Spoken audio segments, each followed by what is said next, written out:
السلام علیکم و رحمت الله برکاته. این حادثه یک حادثه عجیبی هست و این قصه را یکم بار میشنوند. اکثری برادر یکم بار میشنوند. شاید که شنیدگی نباشم.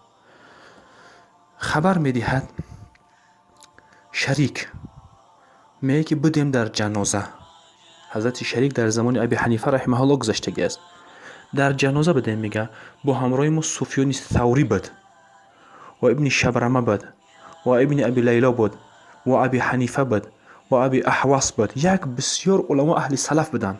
خیلی علمای اهل سلف بزرگا قدیم بودن. میگه یکی از همون کلانترهای همون کوفه بگیم، یکی از همون ایشان زاده ها، یکی از بزرگای همون کوفه بچهش از دنیا گذشت.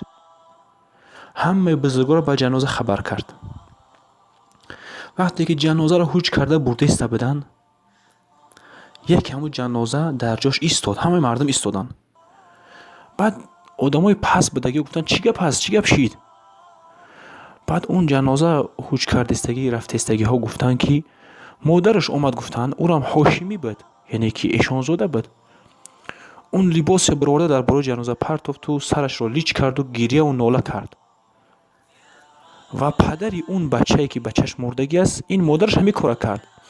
پدرش داد زد، ای زنه، گفت سین همسرش، ای زنه، گفت این کارا نکن، گفت بگرد، گفت اگر که نگشتی، گفت طلاق، گفت.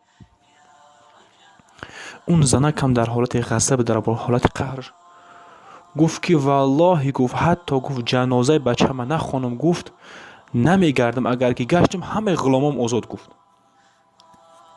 به هم خاطر دیگه جنازه ایستاد.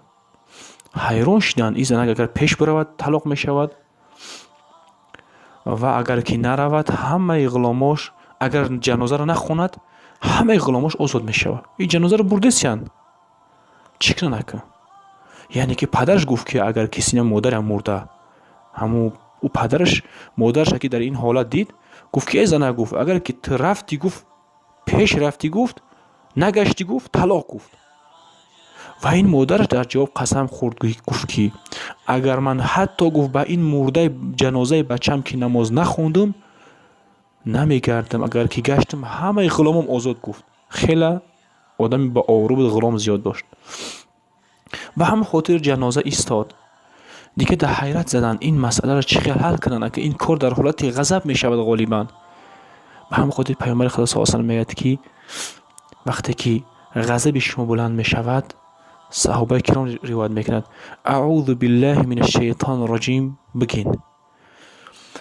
دیگه پرسیدن در اوجه علما بسیار بدن، غیر ابی حنیفه رحمه الله، سفیان ثوری، ابو لیلا و بسیار بدن در اوجه.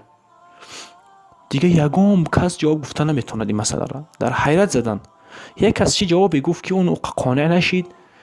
بعد پدری همون گفت که ابو حنیفه رحمه الله گفت اکما را گفت دستگیری کن، یاردمون کن. دیگه یگام مسئله را جوابش بیا و چی کنیم؟ این زنک پیش برای مسئله که برای پس جنازه طلاق می شود. میگه اگر که نخوندم غلاممون آزاد میشه، همش دیگه هلاک شدیم، چی کنیم؟